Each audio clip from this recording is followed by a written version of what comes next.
8:37 en el territorio continental ecuatoriano, buscando la verdad y abogando por la unidad nacional en pro de la paz y la seguridad en el Ecuador. Queremos dar la bienvenida en la revista de Opinión Democracia al economista Vicente Albornoz, decano de la Facultad de Economía y Administración de la UDLA. Lo invitamos para que nos ilustre sobre la situación económica ecuatoriana, cómo marchan las cuentas y este último hecho de coyuntura, el último desembolso por $600 millones del Fondo Monetario Internacional al Ecuador. ¿Qué representa si esto oxigena la caja fiscal en las actuales condiciones? Partiendo de un hecho, esta mañana en Teleamazonas la ministra de Economía y Finanzas, Sadia Moya, comentó lo siguiente sobre este tema. Una economía que está en crecimiento y un plan económico que es sólido es lo que atrae el financiamiento internacional. Este desembolso llegará en esta semana al país y con esto se concretan $2.100 millones que ha desembolsado solo el Fondo Internacional, pero está claro que con esto también accedemos a otro tipo de financiamiento de otros multilaterales, como el Banco Mundial, la CAF y el BID. Hemos pasado no solo la revisión de las metas a diciembre, sino que también hemos cumplido nuestras metas fiscales y de crecimiento económico en el mes de abril. Esto comentó esta mañana la ministra de Finanzas. ¿Qué piensa usted sobre este desembolso del FMI al Ecuador? Vicente, buen día. Muy buenos días, Miguel. Creo que es una buena noticia y por varias razones. Primero, porque le llega algo de plata a un gobierno que sigue desfinanciado a pesar de todo el ajuste que se hizo el año pasado. Y lo segundo, porque es una señal. Dice que el Fondo Monetario, la señal dice que el Fondo Monetario sigue apoyando al Ecuador en su plan de ajuste gradual, que es lo que está haciendo este momento el país. Entonces, es una buena noticia por la plata que llega y por la señal que se da al mundo y al país. El Fondo Monetario sigue apoyando al Ecuador en su plan de ajuste, que es un plan de ajuste tan necesario como incómodo. O sea, ¿no? Los planes de ajuste económico no son algo agradable, no son algo bonito de vivir, pero necesitamos ajustar una economía que, sobre todo en el periodo que va del 2007 al 2014, se desajustó muchísimo, se crearon muchísimas desequilibrios en la economía ecuatoriana y eso es lo que hay que ir atacando ahora. Entonces, a ver, el desembolso es una buena señal y además le da plata al gobierno. Primera cosa positiva. Segundo, parece que nuestra economía tuvo un buen primer trimestre, habrá que ver cómo se mueve el resto del año, pero definitivamente el año 2025 va a ser un año de crecimiento económico. No creo que sea un año de espectacular crecimiento, no creo que vamos a tener las mejores tasas de la historia, pero a diferencia del año 2024, que fue un año de contracción, el 2025 parece que arranca con pie derecho y vamos a tener un año con un crecimiento moderado, quizás un poquito más que moderado, quizás casi bueno, pero es una diferencia enorme, ¿no? Es una diferencia entre la noche y el día, el año de contracción 2024 y el año de crecimiento moderado 2025. Por tanto, estos 600 millones que entran a la caja fiscal, ¿para qué debieran servir o para qué van destinados? Van destinados a reducir atrasos. No es que nos llega plata y ahora podemos entonces dedicarnos a apoyar más a la cultura o a la construcción o a la salud o a la educación. No, desgraciadamente eso lo único que hace es achicar el hueco de financiamiento y permitir que el gobierno reduzca un poco sus atrasos en todo lado. Insisto, no es plata que vamos a tener inesperadamente, simplemente es lo que nos permite acercarnos un poco más a cumplir el presupuesto del Estado. Es decir, como hay cuentas pendientes por pagar, esto puede permitir reducir ese monto de las deudas que tiene el Estado. Sí, no es para otra cosa. El gobierno tiene un montón de atrasos, poquito menos que el año pasado, pero sigue teniendo atrasos. Y con esto lo que se puede lograr es achicar un poco los atrasos. No es para más, no hay más recursos, no es que podemos empezar a decidir en dónde vamos a aumentar el gasto, no. Con las justas, con esto vamos a reducir los atrasos en el cumplimiento de lo que ya estaba planeado, que es el presupuesto general del Estado. No es fácil la situación. Es decir, la plata que llega es una cantidad gigantesca de dinero, $600 millones, es una cantidad gigantesca de dinero, pero en el fondo no hay cómo repartirse esa plata ni gastarse esa plata de ninguna manera. Eso se va a cubrir gastos que debieron haberse pagado hace un buen tiempo. ¿Y cómo debiera priorizarse? ¿Se paga a contratistas, a quienes entregaron bienes al Estado? Incluso hemos escuchado a los señores jubilados, hay cuentas pendientes, puede ser monto pequeño, pero que suma, de devolución del IVA a los adultos mayores, que no se les ha pagado desde enero. El señor director del SRI dijo, no, sí hemos aprobado. Una cosa es aprobar el pedido de devolución, sí, resolución del SRI, se acepta su pedido de devolución, pero la devolución concreta, la acreditación, no se ha hecho ya 6 meses. Entonces, hemos escuchado eso. No, eso es el reflejo de un gobierno que está ahorcado, financieramente ahorcado. Ese es. Le puedo garantizar que nadie en ningún gobierno del mundo le gusta atrasarse con pagos a jubilados, con pagos a tercera edad. A nadie en ningún gobierno del mundo le gusta hacer eso. Si lo hacen es porque no les queda otra alternativa. Así de sencillo. No porque quieren atrasarse, no porque quieren dejar de pagarle a la gente, sino porque no queda otra alternativa. Y eso es lo que le pasa al gobierno actual. Tenemos un gobierno crónicamente desfinanciado. Llevamos... Creo que son 16 años consecutivos de déficit fiscal en que todos los años ha habido más gastos que ingresos. Al comienzo lo cubríamos facilito con deuda.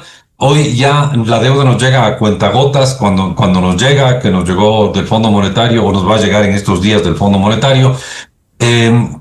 La plata nos llega a cuentagotas y por lo tanto no hay cómo pagar como se pagaba antes. Lo que tenemos es que seguir en este antipático pero muy necesario programa de ajuste económico, donde no hay magia, simplemente hay dos opciones: o el gobierno sube sus ingresos o el gobierno baja sus gastos. Pero el problema es que llevamos 16 años con los gastos mucho más arriba que los ingresos y por lo tanto la diferencia es el déficit fiscal que se cubre con deuda. Y no hay solución, o sea, no hay solución mágica. Las soluciones son obvias: hay que bajar el gasto y subir los ingresos, o claro, hacer las dos cosas al mismo tiempo para reducir el déficit. El déficit del año 2024 fue bastante menos que el 2023, se caminó en la dirección correcta. Este año no se puede salir de esa senda de austeridad que no es simpática, no es agradable, pero es tremendamente necesaria. Estos 600 millones que entran a la cuenta de la caja fiscal, ¿avisora nuevos desembolsos del FMI o este año queda allí esto? A ver, se renegoció el acuerdo con el Fondo Monetario. Y pasó algo que nunca había pasado antes, y es que se aumentó el tamaño del programa. Eso es algo interesantísimo. Nos iban a dar 4.000 millones más desde el desembolso que está por llegar en estos días hasta que se acabe el acuerdo con el fondo. Nos iban a dar 4.000 millones. Y se renegoció, y por cambios en el tamaño de la economía y el Fondo Monetario y varias otras cosas, nos van a dar $5.000 millones por esto. Entonces, nos van a dar un poquito más de lo que estaba previsto. Por eso este desembolso es de 600 millones y no de 500. A mi entender, queda otro desembolso en este año, pero... como le digo, cambió el monto que nos dieron y por lo tanto podría cambiar un poco las fechas de entrega. Ese dato debería publicarse hoy o mañana, el cómo quedan ya los cronogramas de desembolsos. Pero yo creería que en el resto del año viene otro desembolso más o menos de $600 millones.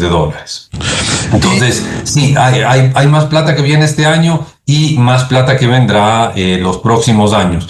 Cuidado, pero aquí tampoco es que podemos caer en la trampa de seguirnos endeudando ahora con el Fondo Monetario. No, lo que el fondo nos da es para que hagamos un ajuste un poco más despacio, un poco más gradual, un poco menos de shock. Si es que el fondo no nos diera la plata, tendríamos que hacer un ajuste monstruoso, salvaje, de shock en cuestión de horas o de días, reducir el gasto público un montón, disparar impuestos, cosas por el estilo. Lo que el fondo nos presta no es para que nos acostumbremos a vivir al crédito, para que nos acostumbremos a vivir al fío. El fondo nos presta para que avancemos ajustando nuestra economía hacia un equilibrio, que sería clave porque eso significaría que el gobierno más o menos gastaría lo mismo que tiene de ingresos. Y las perspectivas en la relación con los multilaterales, el caso Banco Mundial, por ejemplo, Banco Interamericano de Desarrollo, para lograr nuevos créditos. No, pues es que esto es una... La señal que da el acuerdo con el fondo, el desembolso con el fondo es: el Ecuador está manejando decentemente bien su economía. Por lo tanto, inversionistas privados vean al Ecuador con buenos ojos. Por lo tanto, multilaterales como Banco Mundial, CAF, BID, vean al Ecuador con buenos ojos. Obviamente, y eso lo dijo la ministra en su declaración hoy de mañana, vienen 600 millones del Fondo Monetario, buena cosa, pero van a venir más recursos del Banco Mundial, de la CAF y del BID. Una aclaración importante, Miguel. La CAF nos dio hace un mes y medio más o menos un préstamo puente, un préstamo de $400 millones. Y fue muy interesante que nos dé este préstamo, porque este préstamo estaba en el fondo garantizado con el préstamo que ya venía del Fondo Monetario Internacional. Entonces, este préstamo del fondo, obviamente la CAF tendría más información, ya sabía que el préstamo del fondo iba a llegar y por lo tanto nos hace este préstamo puente. Y una parte importante de lo que recibimos hoy del fondo se van a pagarle a la CAF. Entonces, nuevamente, no es que vamos a tener 600 millones para gastarnos, vamos a tener en el mejor de los escenarios unos 180 a 150 millones de dólares adicionales, porque el resto hay que pagar el préstamo de la CAF. Entonces, ¿la solución a nuestros sufrimientos es el Fondo Monetario y sus préstamos? No. El Fondo Monetario y sus préstamos es una manera de ir haciendo los ajustes poco a poco y no instantáneamente y no al apuro. No es más que eso. Pero que hay que hacer ajustes con Fondo Monetario o sin Fondo Monetario. ¿Y qué tipo de ajustes? Porque a veces cuando se habla de ajustes, aumento de impuestos, reducción del gasto. En estas condiciones, ¿qué es lo mejor? O sea, desgraciadamente todo lo indicado por usted. Hay que hacer ajustes en el gasto, hay que hacer ajustes en los ingresos, hay que hacer ajustes en los subsidios a los combustibles. Miguel, yo en ningún rato dije que esto era agradable, esto dije que era necesario, que no es posible que llevemos una década y media, más de una década y media, con gobiernos deficitarios que lo único que hacen es endeudarnos, y lo que hay que hacer es más o menos equilibrar las dos cosas. ¿Cómo se hace eso? Se bajan los gastos, recortes al gasto público, recortes a personal, recortes... obra pública ya no hay cómo cortar porque está diminuto el gasto en obra pública, pero recortes a los proveedores del Estado, etcétera, etcétera. Eso es la mitad de la historia. Y la otra, y también recortes a los subsidios. Y la otra mitad de la historia es subir ingresos, tener un SRI que nos respira en la nuca y nos busca cómo cobrarnos más impuestos y tener un pensado posibles aumentos de impuestos. No me sorprendería que algún rato el gobierno proponga aumentos de impuestos. Ya aumentó, pues ya creó esta tasa minera, ya puso una tasa a los paquetes, una tasa arancelaria a los paquetes que vienen de courier. Y ese tipo de cosas. Ya quitó el subsidio al diésel de las camaroneras y quitó un subsidio a la electricidad de las industrias. Entonces, todo eso se va sumando y va a ser un aporte a que algún día lleguemos a tener un presupuesto equilibrado. Y un presupuesto equilibrado es la base de un país económicamente viable, porque un país que no hace otra cosa que endeudarse, y que además tiene muy mala fama como pagador, no tiene ningún futuro. Y el Ecuador estaba en ese camino hasta que entró en este plan de disciplina fiscal. Economista Albornoz, ¿hay quizás impuestos menos dolorosos como para aplicarlos y no más dolorosos? A ver, sí, hay impuestos más distorsionantes e impuestos menos distorsionantes. Voy a decir algo políticamente muy incorrecto, pero si usted me pregunta y si yo pudiera decidir los impuestos en este país, subiría el impuesto a la renta, subiría el IVA y desaparecería el impuesto a la salida de divisas. porque el impuesto a la salida de divisas es tremendamente distorsionante, pero le rinden $1.000 millones al año al gobierno. Entonces, lo que yo haría es desaparecer ese impuesto, matar ese impuesto que nos aísla de los mercados internacionales y subir renta e IVA. Yo sé que esto no me permitiría ganar una elección, pero tampoco es la intención. No es políticamente popular decir eso, pero yo creo que de los impuestos más distorsionantes es el impuesto a la salida de divisas. Y luego hay unos pocos impuestos, algunas partes del ICE que son también bastante distorsionantes. Yo también preferiría quitar eso y poner otros impuestos más claros, más transparentes, como renta e IVA. El quitar en esta sugerencia el impuesto a la salida de divisas pudiera ayudar a que haya mayor inversión extranjera. Claro que sí, porque el impuesto a la salida de divisas, si usted lo ve solo de una manera un poco miope, claro, dificulta que salgan divisas al extranjero. Pero cuando uno dificulta que las divisas salgan al extranjero, las divisas dudan en venir al país, porque saben que vienen al país y después pueden enfrentar problemas para salir del país. Entonces, si es que yo tuviera $1 millón y quisiera traerlo al Ecuador, lo traigo, puedo ponerlo en un banco ecuatoriano, ganar unas buenas tasas de interés, pero el rato en que quiero sacarlo, ya me pueden cobrar o puede haber un impuesto a la salida de divisas, no se vuelve atractivo. Entonces, lo mismo pasa con alguien que hace una inversión extranjera, quiere pensar que algún rato puede sacar la plata hacia su país de origen. Entonces, el impuesto a la salida de divisas es muy distorsionante y, entre muchas otras cosas, desincentiva la entrada de capitales al Ecuador. No es un impuesto adecuado. Lo único que tiene de bueno y bien, entre comillas, es que recauda mucho dinero para el gobierno. Esa es la única explicación de por qué sigue ahí. Y en el fondo no es otra cosa que un impuesto a las importaciones. Si cambiáramos eso por un arancel de 4% a las importaciones, de 5% a las importaciones, tendríamos básicamente lo mismo. Claro, eso lo volvería más transparente, en que se vería que el efecto de este impuesto es sobre todo encarecer importaciones y también encarecer la salida de otros capitales que no salen porque ni siquiera entran. Ahora, en el tema del déficit fiscal, ¿cómo manejar este año 2025 con esa reflexión que usted hacía comparando el 2024 y 2023 en el ámbito del déficit fiscal? Nuevamente, no hay ninguna magia en esto, ¿no? Lo que hay que hacer es controlar el gasto público para que sea menor que en el 2024. Eso se puede lograr. El 2024 el sector público gastó un poco menos, pero gastó menos que en el 2023. O sea, no es imposible reducir el gasto público. Es duro, es complicado, es impopular, pero no queda otra alternativa. Entonces, esa va a ser la primera mitad del plan para este año, el seguir cuidando el gasto público, el evitar gastos excesivos, el reducir gastos que pueden ser útiles, pero no son tan productivos como otros. Cuidado, insisto que esto no es algo agradable y no quisiera estar en los zapatos de la ministra, porque no es agradable pues andar reduciendo el gasto público, andar pensando en despedir gente o simplemente no reemplazar gente que pueda ser hasta necesaria. Muy incómodo, pero no queda otra alternativa. Entonces, primero, reducir el gasto público. Segundo, yo supongo que vendrán más reducciones de subsidios eléctricos, subsidios al diésel.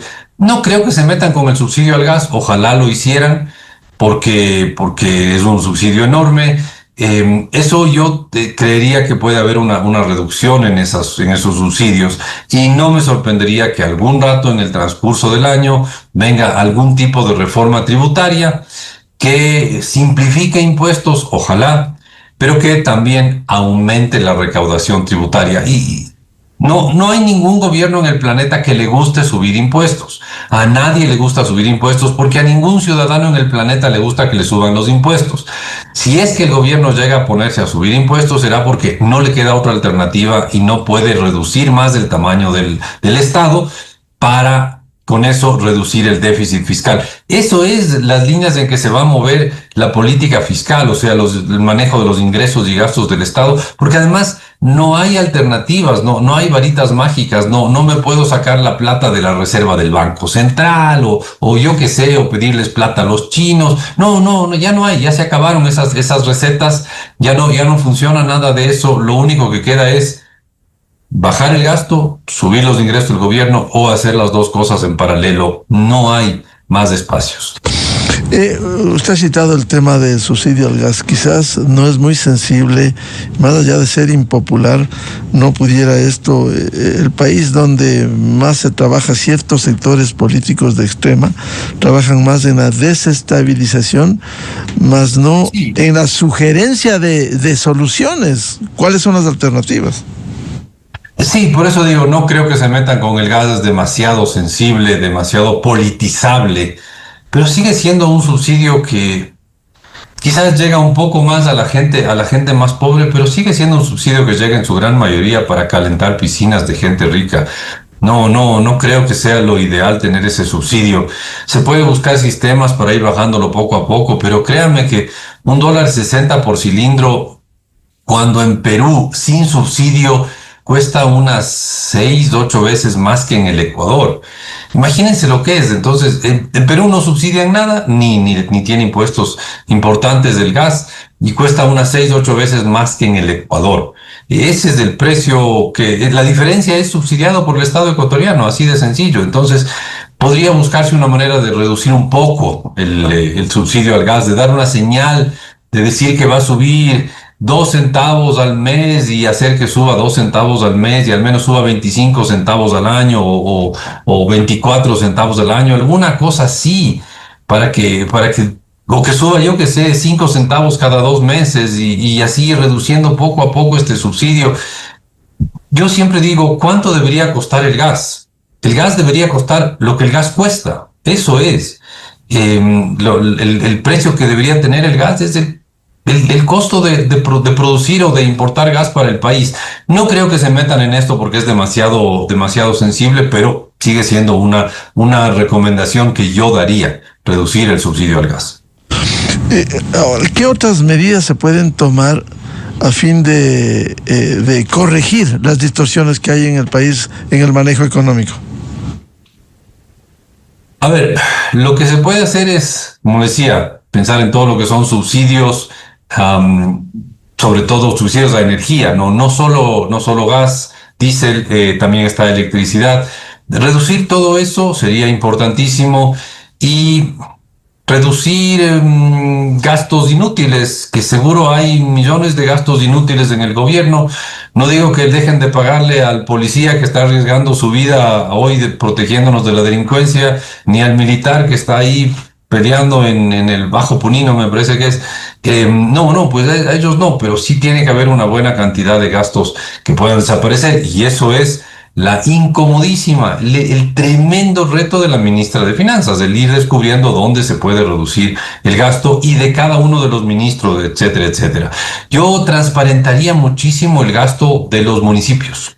Los municipios tienen buena cantidad de plata y sería bueno saber exactamente en qué gasta cada municipio.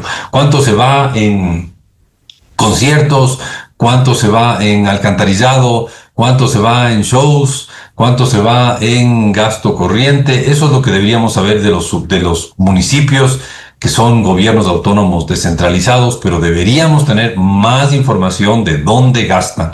Sería útil eso. Yo me iría por ahí en transparentar los gastos y en transparentar el número de empleados, cuánto ganan, ese tipo de cosas también sería interesante. Y en apoyarle al gobierno cuando le empiecen a armar la huelga porque despidió gente aquí o subió el subsidio de allá. A apoyar en el sentido de que es muy incómodo, muy doloroso, muy antipático, pero es necesario hacer esos ajustes. Ahora, usted ha tocado un tema muy importante que a pretexto de gobiernos autónomos descentralizados casi no se les puede decir nada. Hacen lo que les viene en ganas, son casi cuarta parte del manejo fiscal, cuando son sagrados recursos del Estado ecuatoriano. ¿Cómo acometer, cómo evaluar esas tareas? No es fácil tampoco, porque además cada uno son autónomos, entonces no puede, no es que la ministra de Finanzas puede entrar y decirle, a ver, ábrame las cuentas, señor alcalde del cantón X, Y o Z. No es tan fácil. Son autónomos, pero se puede poner reglas de transparencia, que se publique esa información, que sea además fácil de entender. No sé si usted alguna vez ha tratado de ver el presupuesto del Estado, el presupuesto ejecutado de un municipio. Incluso los municipios grandes están escritos en chino, es imposible de entender. Entonces, que sea más fácil de entender, más transparente, y que uno pueda ver, bueno, este municipio gastó en alcantarillado y gastó en vialidad, y el otro gastó en conciertos y en shows y en esta cosa y en aquella cosa, y hizo un gasto enorme en bordillos, yo qué sé. Eso, lo único que nos queda a los ciudadanos es exigir más transparencia y luego, con la información que tengamos, elegir mejores alcaldes. Y creo que eso es clarísimo. Y creo que hay buenos alcaldes en el país, pero hay unos muy malos también, y en algunos de los municipios grandes también hay alcaldes malos. Y no solo las alcaldías, por si acaso, los consejos provinciales también son gobiernos autónomos descentralizados, y también debería haber mucho más transparencia en cómo gastan. Debería ser fácil. Yo podría decir cuánto gastó el Consejo Provincial de La Suaya en conciertos y aplastar un botón y saber cuánto gastó el Consejo Provincial de Pichincha en vialidad y aplastar un botón y poder saber. Eso no se sabe. Eso sería interesantísimo saber. Y también hay algunas otras instituciones del Estado que podrían ser más transparentes en qué gastan. Por ejemplo, las universidades públicas podrían ser un poco más transparentes. A ese tipo de instituciones, las juntas provinciales, las juntas parroquiales, en las parroquias rurales, yo no sé en qué gastan. Claro, incluso cuando hay tareas que se repiten, y eso ha sido el cuestionamiento. En una ciudad a veces la misma prefectura de la provincia hace o se disputa y controla vías, accesos, que el propio Consejo Cantonal o la misma Junta Parroquial.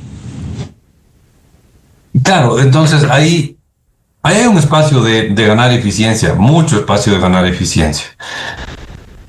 Y esto no es algo que además se podría hacer en un año y ya, no sé, hacemos en el 2025 esas cosas y en el 2026 ya nos botamos, nos echamos a disfrutar de lo logrado. No. Esto es algo que los ciudadanos de un país tienen que hacer todos los años, todos los meses, exigir a sus gobernantes que gasten bien y que no vivan endeudándoles a las futuras generaciones para gastar hoy día, porque eso es lo que han hecho, eso es lo que han hecho muchos gobiernos. Simplemente se endeudan y ya verá quién paga. Solo para darle un dato, Miguel, desde el 2007 al 2018, nuestra deuda externa pública, en el periodo que va 2007-2018, la deuda externa pública del Ecuador creció en 20% cada año en promedio. Y obviamente eso nos lleva a que hoy la deuda externa pública esté en 50.000 millones de dólares. Más bien ha crecido más lento en los últimos años. Pero si usted a eso le suma los 35.000 millones de dólares de deuda interna, llega pues a los casi 90.000 millones de dólares de deuda pública que tiene el Ecuador en este momento. Estamos bien endeudados y por eso nadie nos quiere prestar y por eso tenemos que recurrir al Fondo Monetario, que es el único dispuesto a prestarnos. Pero claro, tampoco nos presta para que nos malgastemos la plata, sino para que de alguna manera algún día lleguemos a equilibrar nuestro presupuesto por primera vez en 16, 17 años. Bien, muchas gracias como siempre por ilustrarnos temas económicos en el país. Al economista Vicente Albornoz, decano de la Facultad de Economía y Administración de la UDLA. Vicente, muy amable. Miguel, un gusto estar con usted. Muchas gracias. Con esto cerramos la jornada de entrevistas y debates, la opinión diversa y libre en la revista de Opinión Democracia, a través de XFM, Democracia M y Democracia TV. Le recomendamos, ya viene en XFM, el show de la papaya, y a los miles de seguidores de la revista de Opinión Democracia, les deseamos un feliz lunes, feliz inicio de semana a todos. Muy buen día. La revista de Opinión Democracia, buscando la verdad en todas partes. Esto es